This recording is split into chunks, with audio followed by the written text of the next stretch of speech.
Welcome to the Great Detectives of Old Time Radio. From Boise, Idaho, this is your host, Adam Graham. If you have a comment, email it to me, box13@greatdetectives.net. Follow us on Twitter at Radio Detectives and become one of our friends on Facebook, facebook.com/Radio Detectives. A reminder, as you're making your travel plans, remember, JohnnyDollarAir.com is a Priceline affiliate, so you get all the benefits of going through Priceline.com, such as being able to name your own price on hotels, rental cars, airline tickets, and even more, or choosing from great published fares. However, when you go through JohnnyDollarAir.com, part of the purchase price supports the Great Detectives of Old Time Radio at no additional cost to you. So remember, when making your travel plans, check JohnnyDollarAir.com first. Well, now it's time for today's episode of yours truly, Johnny Dollar. The original air date is November the 12th of 1961, and this is The Wrong One Matter. Johnny Dollar. Earl Poorman. There's the welcome voice. Hi, Earl. How are things down there in nice, warm, sunny Florida? Nice and warm and sunny. Oh, that's a lot more than you can say for up here in New England.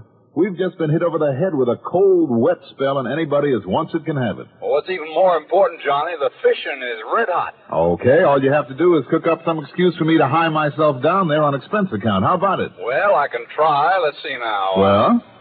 One broken ankle. What? I said one badly busted ankle. You think that'll do for it? For what? The excuse you want to come down here and take over a little chore I'd handled myself except for this bum ankle of mine. Earl, if you really have a broken ankle, I'm sorry to hear it. I really have. What is this little chore that you're talking about? A visit to one of our clients. Lives down the road a piece. You want me all the way down there just to call on a client? Why not? Well, you think the home office would okay all my expenses just for that? When I remind them of all the thousands, maybe millions you saved them over the years, Here. Just to call on a client, huh? Honor bright. Well, I don't believe it, Earl. There's something fishy about this. Nah, you know me better than to say a thing like that, Johnny. You mean I know you just well enough? Not once have I gone down there supposedly to fish without running into a burglary or embezzlement, arson, murder, mayhem, or what have you, and been lucky to get back here in one piece. So come on, Earl, come clean. What is it this time? I told you, Johnny. Okay. I guess there's only one way for me to find out. Good. I'll be waiting for you.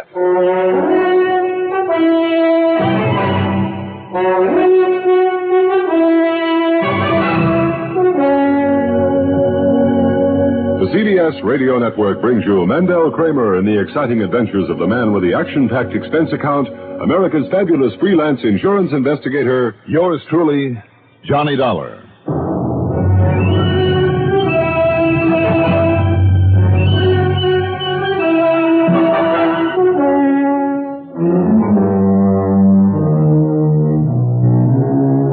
Expense account submitted by Special Investigator Johnny Dollar to Tri-State Life and Casualty Insurance Company branch office in Sarasota, Florida.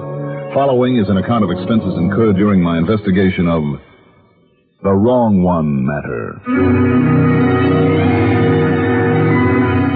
Expense account item 1, $87.70 for a cab to Bradley Field, then plane fare to New York to Tampa to Sarasota.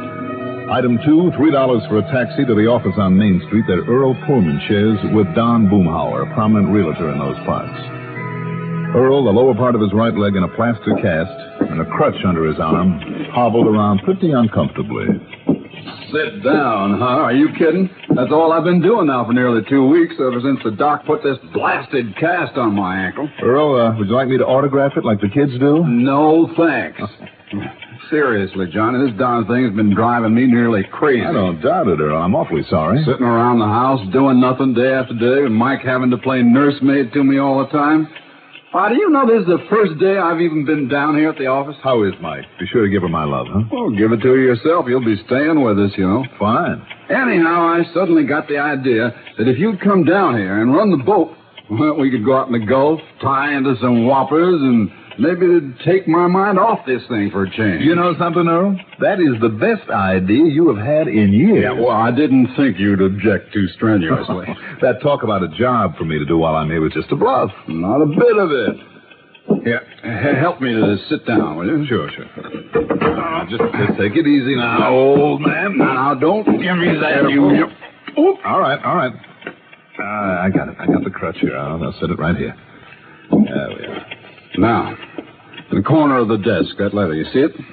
This one? Yeah. Mailed only yesterday. You call this a letter? On a piece of wrapping paper. Read it, Johnny, if you can. Well, I can try. Dear, double-E-R, dear Mr. P-U-R-E, Poorman? Never mind the spelling. He means poor man. I hope so. You know, anybody who thought of you as being pure would be out of his mind, Earl. Okay. So you made it funny. No, I was absolutely serious. Okay, just forget the bad spelling and translate the best you can. All right. Dear Mr. Poorman, if your company don't want to pay off my insurance real quick, come see me real quick. Account of my pal, B-L-E-A-K, Blake. Johnny Waldo Blake is beneficiary. Oh. On account of my pal Blake is away... What? Gatorin. And can't help me, so you better hurry. S-I-N, signed, Mr. Emmett? Emmett Dennery, the client I mentioned over the phone. Ooh, I'll say this for your Mr. Emmett Dennery. He is no mental giant. Well, he is still a client. How much of a policy, Earl? $2,000 straight life. $2,000? That's a lot of money to some people. Well, I know it is, but is it enough to justify my expenses all the way from Hartford? Well, now you know the real reason why you're here. Ah, you are a good man. Who is he, Earl? What's this letter mean? Johnny, Mr. Emmett Dennery is a client I've never even seen. All I know about him is what Pete Fisher told me. Fisher? Yeah, he held down this office before I took over. He died 2 or 3 years ago. Oh? Well, anyway, Emmett Dennery and his pal, Waldo Blake, are a couple of old crackers, live down in the swamps, down the Everglades. Mm-hmm. Apparently, they scrape out a living, trapping and killing animals and then selling the hides. Anyway, it looks like Emmett's pal is away somewhere, gatoring. That means after alligators. I thought it was illegal to kill alligators in this state. Well, sure it is. Anyhow, Emmett wants somebody to go to see him. Well, here you are. We can justify your expense account to the company. And after you've paid your little visit to him, you and I can do some serious fishing. Okay? Earl, it sounds to me as though he's pretty scared of something. This part here. If your company don't want to pay off my insurance real quick. Only thing he needs to be scared of, Johnny, is a game warden. I'd bet on it. I wonder. Do you know where he lives? Well, here, I can show you on this map that Fisher had the foresight to pin on the policy. Here you are. You call this a map? Here. Sarasota. I'd never know it. And here's Fort Myers, so this has to be the main highway, the Tamiami Trail. Mm-hmm. And this, well, maybe it's only a wagon track right into the Everglades. And right here is where Emmett's supposed to live. Think you can find it? Well, I can try. Okay. Now, you take my car, drive me home, and then get on your way. And as soon as you get back here, if it's still daylight... Earl. Yeah? If I remember right, this Everglades country can be pretty dangerous in spots for somebody who doesn't know his way around. Oh, you make out all right. You did the time before, didn't you? Oh, sure. So, what do you got to worry about? You tell me.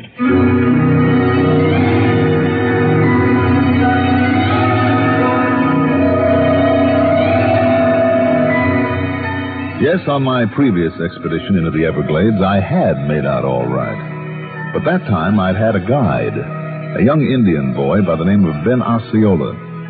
Which, by the way, brings up an interesting point. Nearly all the Indians who inhabit that section of swamp call themselves Osceola. It's a long, famous name among the members of the Seminole tribe. At any rate, if I could find him again, and according to the map Earl had given me, the chances were pretty good. So, after dropping Earl off at his home on Oyster Bay and staging an impromptu, passionate love scene with his wife, Mike, who is a living doll, and Earl on his crutch couldn't do a thing about it anyway except howl with pretended rage, I got behind the wheel and headed south on 41. the Tamiami Trail. At Fort Myers, I turned left on 82 into the Everglades and headed right into the middle of the big cypress swamp country. A few miles below Sunnyland, I found a pair of wagon tracks that the map had shown barely passable in the car I was driving.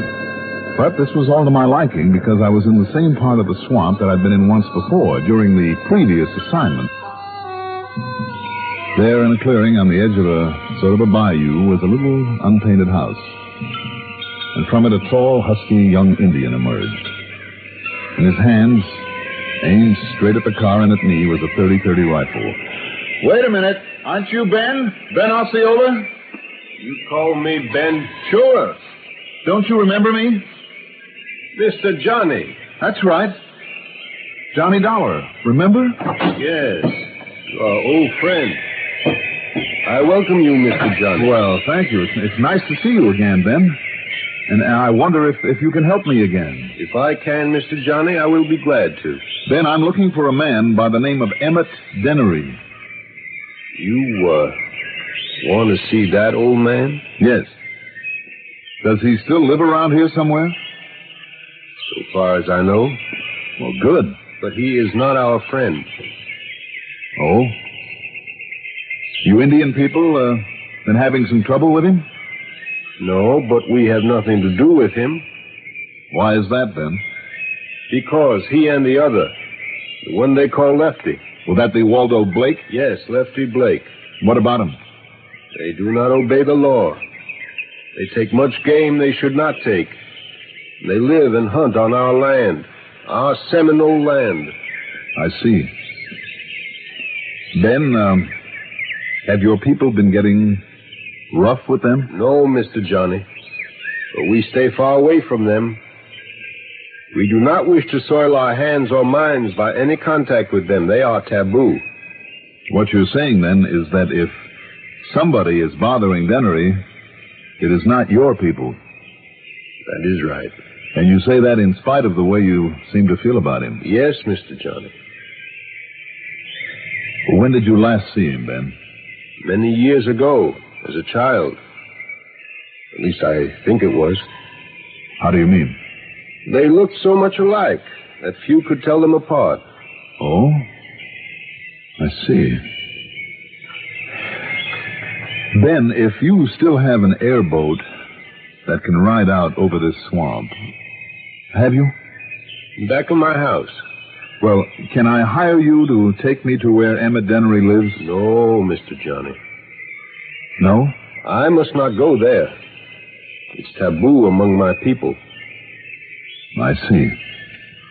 Well, look, just look here now, Ben. If this map means anything, it can't be too far from here. And you can take my airboat yourself.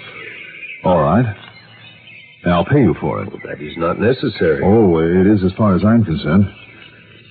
Here you are. Would 20 be enough? Thank you. You will buy many shoes for my children. Well, I'm glad, Ben. You can give me some directions. This map, I'm afraid, isn't too good. Oh, yes. I am sorry I cannot go with you, Mr. Johnny. Well? It might be better if I could. What do you mean by that, Ben? From what I have heard about these men, you must be very careful.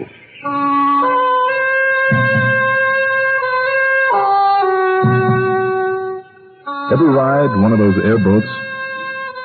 It's a flat-bottomed aluminum hull about 12 feet long, and the bow is squared off instead of coming to a point. Two precarious little seats are propped up high in the middle of it, and at the back is a motor with an airplane propeller. They're safe, all right, but tricky, if you know what I mean. Anyhow, I climbed aboard and took off.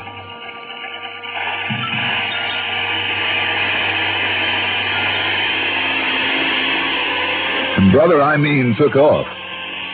It's quite a ride, believe me. That half-planing, half-skipping over the shallow water. Perched up there on the spindly seat, I kept waiting for it to flip as I tore on out across the bayou, then wove my way through a network of narrow little rivers. over spots that in some places were nothing more than wet swamp grass. No wonder an ordinary underwater propeller couldn't be used. The darn thing would be hung up in the weeds and grass in no time. Every now and then I had to swerve quickly to avoid a half-submerged log. Or was it a huge alligator? There were more rattlesnakes and cottonmouth moccasins out there than I'd ever seen before. All sorts of animal life and thousands of birds that rose in alarm as I fairly plowed through them. Finally, I came to a couple of acres of high ground, of brush and trees that stuck out like an island there in the middle of the swamp. At one end of it was a decrepit old clapboard shack, surrounded by row after row of drying frames with skins on them, mostly the hides of raccoons and alligators, curing in the sun. There was no one around. At least there was no one inside. As I beached the airboat as close to it as possible, jumped off, and headed for the old cabin, I wondered if Emmett Dennery, like his pal Lefty Blake, was somewhere out in that swamp, gatoring, collecting game. The reason Dennery had given in his letter for being alone, for needing help. I didn't have to wonder for long. Mr. Dennery? Mr. Dennery? Anybody here? Hello? Well, let's see now. Oh, good. Seems to be open.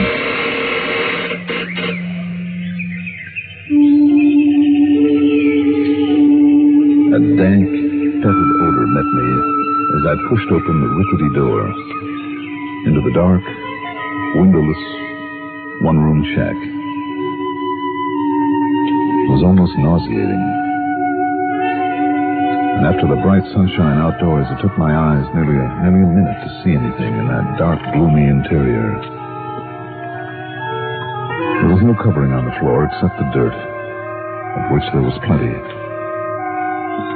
For a table and chairs, there was nothing but old crates and boxes clumsily nailed together.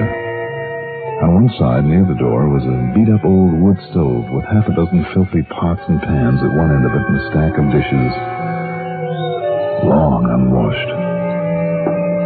As I half stumbled over an old rusty bread box lying on the floor, a huge rat scurried out of it and ran out the door. I wondered what sort of slovenly so-called humans could possibly live in such miserable, reeking squalor. Then I noticed the ragged draperies hanging across the far end as a sort of divider for the room. I felt that even to touch them would be to contaminate myself, but nonetheless I pulled them aside. There, on a rude cot, dressed in tattered jeans, a dirty shirt, and a pair of high-top lace boots, lay the body of a man. I'm no expert at such things, but even a cursory examination told me that he'd been dead for several days.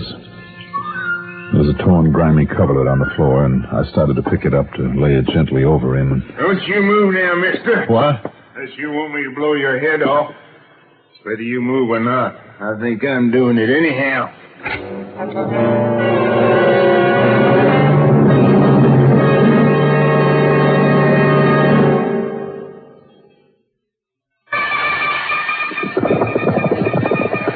Hi, sports fans. This is Pat Summerall, glad to be back with the Frost on the Pumpkin and other signs of the football season. Monday through Saturday nights on this CBS radio network station. Let's join forces for a sports time rundown on the grid scene and the other major sports. Don't forget now, every night but Sunday, this is your address for sports time, presenting all the latest in the world of sports. The name of the game, again, Sports Time, right here. When I heard the voice in back of me coming from the doorway of the old cabin, I half turned, reaching for my gun, but I found myself staring into the barrel of an ancient high-powered rifle with the hammer of it pulled into firing position. And in back of that gun, one of the most disreputable-looking characters I've ever seen. He was about 60, I'd say, maybe 5 feet 3 or 4, a wrinkled, weather-beaten face, scraggly, dirty gray beard, He was dressed in khaki pants and shirt so badly worn it was a wonder they held together on his wiry little frame, and his eyes, peering out from under the remains of an old army hat, under long, bushy eyebrows, reminded me of the eyes of a snake. And there was a hint of madness in them. You got a gun. I seen you reach for it. You just turn around now and keep your hands up real high. Sure. Why not? I take it now, that gun of yours. Like this. Well? Mm-hmm. Hey, is this a pretty one? I'm glad you like it. Now, you sit down right there on the floor. Beside this? Yes, sir, beside him. County, you the one that killed him, ain't you? No, that's where you're wrong, old-timer. Sit down. You see this gun? Sit down. I guess I have no choice, have I? You got no choice. Okay. On it. With both your hands, you keep them flat on the floor now. Go on. You're holding the gun. I know. Stay out in the swamp too long. All week I stay out in that swamp. I come back here to find my pal. Find you killed him. You killed Emmett Denner. Now, wait a minute. Yeah, so now... No, I said wait a minute. I killed now, you. You take a good look at that body and you'll see that he's been dead for days. 4 or 5 days at the least. You say that. Now shut up. So this is Emmett Denner, hmm? Yes, sir, my pal. You're Waldo Blake? I'm Waldo Blake. Well, then you're his beneficiary. I'll be his what? You mean to tell me you didn't know Emmett carried a lot of insurance?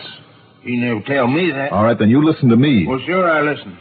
But, don't you move from here now. Look, I'm from the insurance company.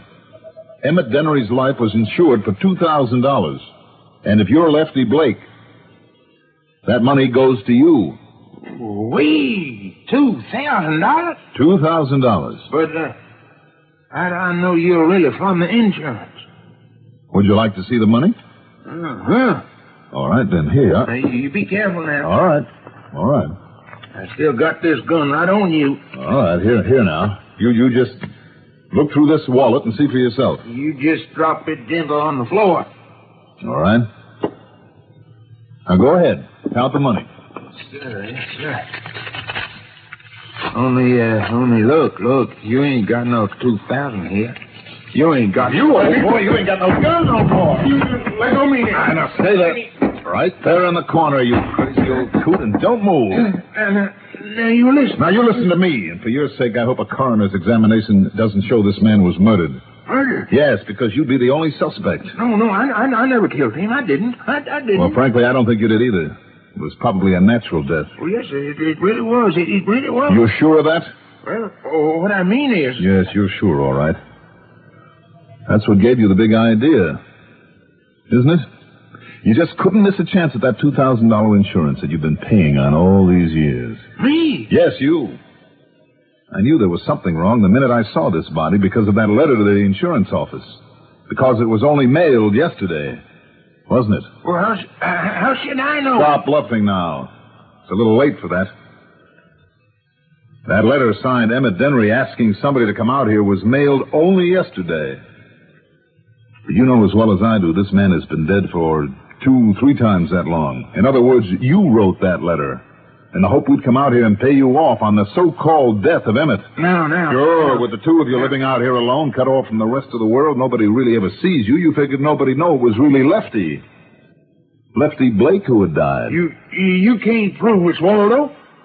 Can't I? Well, let's see now. For a starter, well, let's take the laces on his high-top boots. Huh? The way they're tied, the direction of the knot. You ever see a right-handed man who tied a left-handed bow knot like this one? Let's see what else we can find. No, that's enough. But don't you see, after all the years of me paying out on that insurance, having Waldo die first, nobody else to leave it to... You could have cashed in that policy legitimately and probably have got back most of what you put into it. But now, after the switch you've tried... Oh, me. What'll they do to me now? For attempted fraud? Plenty.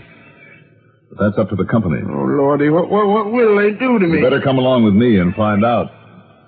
Emmett Dennery.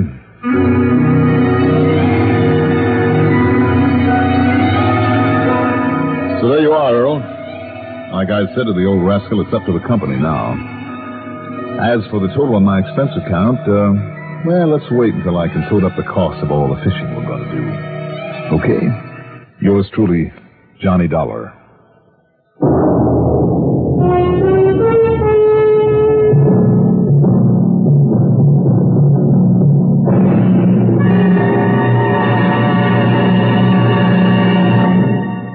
Now, here is our star to tell you about next week's story. Before I do that, I'd like to extend a word of welcome to a new radio station joining the CBS radio network today. It's WNEB, Worcester, Mass., an important new link in our coast-to-coast family of CBS radio network stations. For WNEB listeners, starting with this broadcast, a Sunday workout with us, and throughout the week, the listening only the CBS radio network has to offer. Welcome, WNEB Worcester. Next week, a fishing guide who turns out to be a guide to murder. Join us, won't you? Yours truly, Johnny Dollar.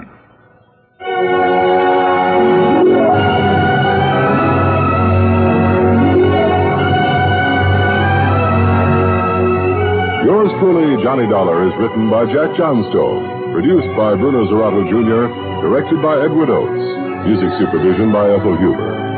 Johnny Dollar is played by Mandel Kramer. Also featured in our cast were Martin Blaine as Earl Poorman, Bill Lipton as Ben, Jim Bowles as the Man. Be sure to join us next week, same time, same station, for another exciting story of yours truly, Johnny Dollar. This is Art Hanna speaking. History from where it breaks, nightly in The World Tonight on the CBS Radio Network. This is WROW Music, Albany, New York. Do you know a new family just moving to your neighborhood? Welcome Wagon would love to welcome them. Welcome Wagon helps all new neighbors to feel welcome and wanted here in the Capital District. Each gracious Welcome Wagon hostess brings baskets of gifts from Tri-City merchants. She brings greetings from the community to these newcomers, answers questions everyone wants to know about the Tri-Cities. You can make sure your new neighbors benefit from Welcome Wagon service.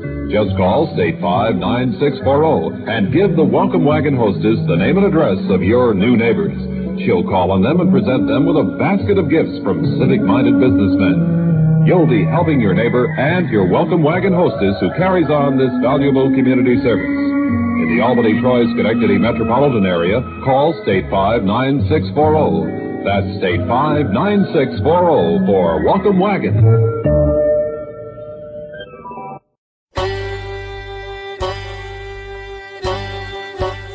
Hi, this is Andrew from OTRWesterns.com. I wanted to invite you to come take a look at our site where we put out podcasts of old-time radio westerns.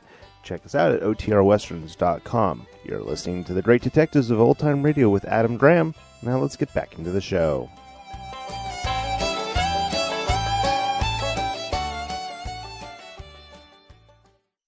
Welcome back. Some really good narration bits here by Mandel Kramer. I remember really liking the look of Arrow. It's the first time I saw him, which was in a very mediocre movie with Joe Pesci and Danny Glover called Gone Fishing. And the airboat in that was the best thing. And so I really liked the description of that as well as of this area.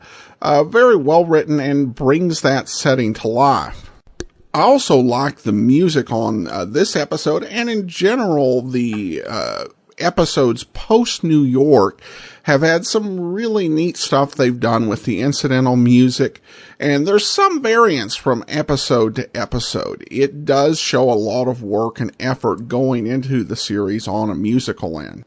I will say that I do have some mixed feelings on Emmett and what I think his fate should be.